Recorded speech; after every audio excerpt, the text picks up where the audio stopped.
to the podcast. In this episode, we are continuing our powerful conversation with the Howard H. White. Remember to listen to the last episode if you haven't already done so. But for now, come on in. I just think about like your mom, Mrs. Lillian, and just the role that she played. And in your book, you talk about how, she taught you these day-to-day lessons. And the one being where she said, let this be the last time, right? That you walk past someone and not speak. So it's those types of lessons that I believe we glean from. And one of the things that you mentioned in your book about there's the apprentice and there's the master. And it's so powerful. I'm telling you all, you need to get a copy of this book, and not just one. You need to get several copies, get your best friends, and have a conversation about what it means to believe, to achieve, and see the invisible, do the impossible. Because I believe that every person on this planet has a purpose, Howard.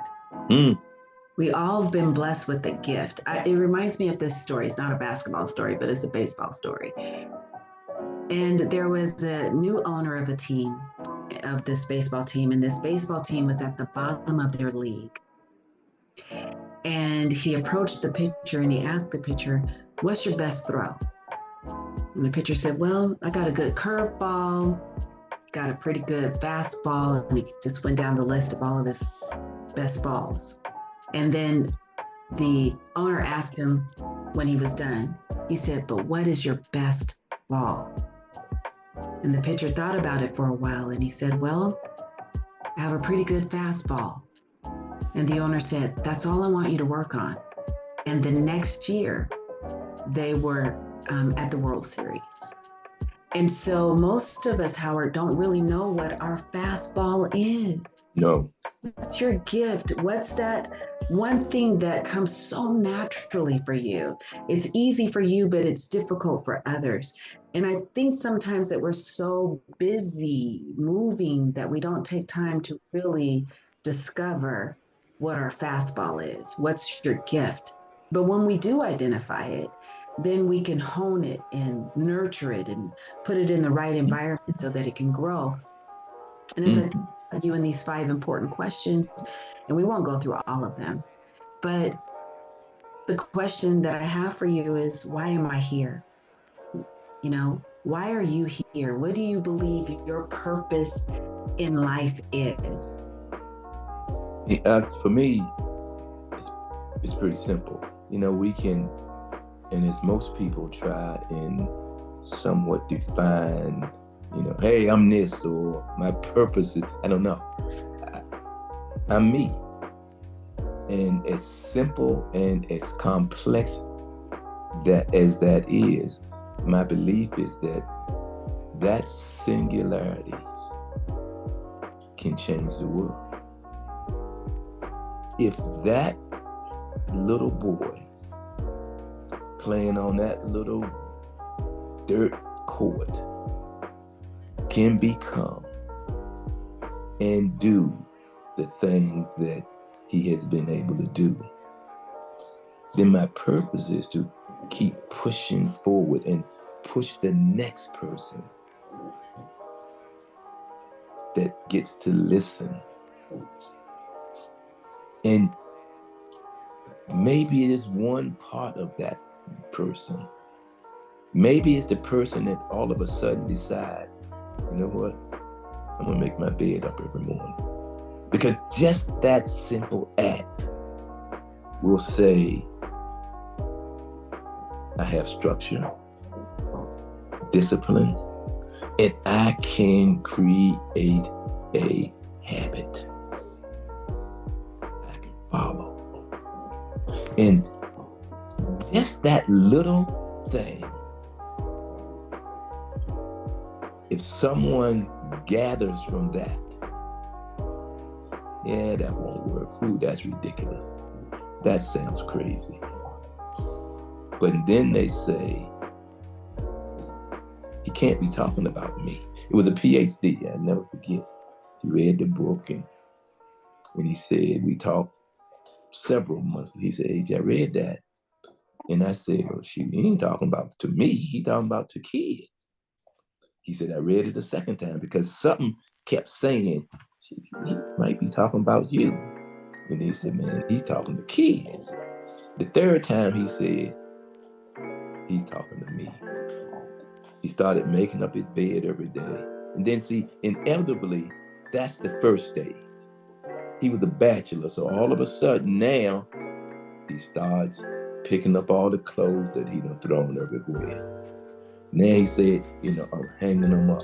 He said, I used to not do this part because if a girl was coming over, yeah, I'd change the sheets, make the bed. I wanted everything to look like. And then he said, that the only reason that I'm doing something? What about me? So all of a sudden, started keeping his house orderly. He started approaching his job in a new sense of foundation. So my purpose, if I can make somebody see, preferably some young person see, if in fact I can do something every single day, I can conquer the world. See? And I'm not saying that these are the things that will make you anything, but I'm saying that they will give you a foundation and maybe be the first brick on the yellow brick road that you can follow. So purpose is, we're all here for something. Finding that is the tough part. It's like a lot of people come and they say, now, in our current world, be your authentic self. I gotta be the real me, so I can say what I want, because that's just my authentic self. That's good. Because if that's what they believe, then that's their authentic self. I would much prefer to have an authentic self that's been through a trial or two, that's fallen a few times, that's failed a few times, that's gotten up when the chips were down. Mm-hmm. That thought that I can't go on another day. I was with a young man yesterday. Matter of fact, one of my, Elizabeth Traylor, she was up and we were talking about doing some of these things, and I had to go down and meet a young man, Jack, from Make-A-Wish. And we have a board up in our lobby that, all of the Make-A-Wish kids that come through, they sign it. And I had spoken to a group on campus. We call it Ekins, which is Nike spelled backwards, as you would know. And they had asked me who was their favorite. You've been around all of these athletes and CEOs and these important people. Who was the favorite? And I said, well, for me, it's those Make-A-Wish kids that come to my office. Because they're the ones that have to get up against all odds. They're the ones that have to battle and fight something. They're the ones that have to see, I could be this, even when the chips are down. They're the ones that make you believe and give you the courage to fly. Because life, as in many things, takes courage. My purpose is trying to give the next generation or person the courage to fly. Beautiful. That is so beautiful. The courage to fly, the courage to believe, you know? And before we jumped on, and included you all, Howard and I were having a conversation and about just belief within itself and how strong and how important and how essential believing is in achieving something. And I was sharing with Howard this story about two little boys who were out on the ice playing, and they were having a good time and enjoying it. And one of the little boys jumped onto a shallow part of the lake and fell through. And his friend was panicked, and he was just trying to figure out, how can I save my friend? And he saw a tree and he grabbed a branch and he just began to go around. He found his friend under the ice and he just began to take that branch and go all the way around. He just did this circle until he was finally able to break through the ice. And he was able to save his friend and pull him up. And when the fire department showed up and found that the child was okay, they were asking themselves, how in the world did this child do this? I mean, with this small little branch, how was he able to do it? That's impossible. How was he able to do that? And an older gentleman who was standing nearby overheard them having this conversation. And he says, I know how. He said, no one was here to tell him that he couldn't do it. And I believe that that is so true, that all we need is just to believe. Out of the way, not tell somebody that they can't do something, right?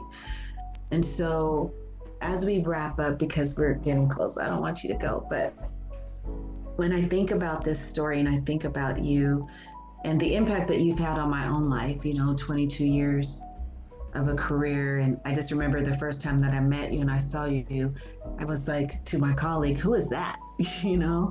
But after having the opportunity and the privilege to know you and of course to read your book, you've touched many lives, H. And there's a thought that comes to mind about that I often say to my clients or to my mentees, and I'll ask them this question, not for them to give me the answer in the moment, but for them to really ponder it. And the question that I ask them is, what part of life's history do you want to write that's inerasable? What part of life's history do you want to write that cannot be erased? It can't be photoshopped out. We could think about all these individuals. And so when we think about take the limits off and living a life of to believe, to achieve, and to see the invisible, and do the impossible, what advice, Howard, would you give to those who are viewing today about living a life of taking the limits off and believe to achieve? What advice would you give them? The advice that I think I could share, Mary, is life is a fragile, delicate, unbelievable journey of strength. If you want to really go somewhere, when you say, see the invisible, where you think you want to be, you can't even see it. You can't even see it. It's the single faith in everything that you do that will bring you to its doorstep. Take a moment while we still got some of this time left, if you're in Portland, or if you're in New Hampshire, or if you're in Hawaii, or Canada, or Russia. When the sun sets, you know that the next day it's going to come up. Under that, it might be a rose that blooms. And if you sit and you're patient enough, you might catch a bee. a hummingbird that just stands there to drink the nectar. From that, they can pollinate so many things. People often wonder about who started this, who made this possible, who was this? And they say, oh, it's the person that planted the seed. Maybe. Or maybe it was the bird that pooped the seed. Now, what happens is that seed grows because there's sunshine, there's water, there's nurturing. Somebody once told me, a flower can bloom under the porch. It doesn't need sunshine, rain, fertilizer, doesn't need a thing. But you know, the majority of all those other seeds die without fertilization, care, nurturing. So that's life. We're all here. But it's those that are fertilized, nurtured, watered, get some sun. They may be even stronger than that one solitary one that grew. So if you're in the sound of our voice, nurture, fertilize, water, take care of someone or something. Because not only will you make their lives better, you will also make yours far better. So just as that bee goes into the world of that rose to get the nectar, to go out and give other plants and people life, we have that power. Use yours to do something amazing. That's beautiful. And that is a wrap. I'm so glad again. Thank you again, Howard, for joining us today and feeding us wisdom and pouring into us. We so appreciate you. And I want to thank you, viewers, for being here as well. And I believe that you're taking something away that is a part of your future. It's a part of your now, if you would allow it. Like Howard said, if you just listen, and not only listen, but do something with what you've heard. So thank you for being here. And until next time, be well.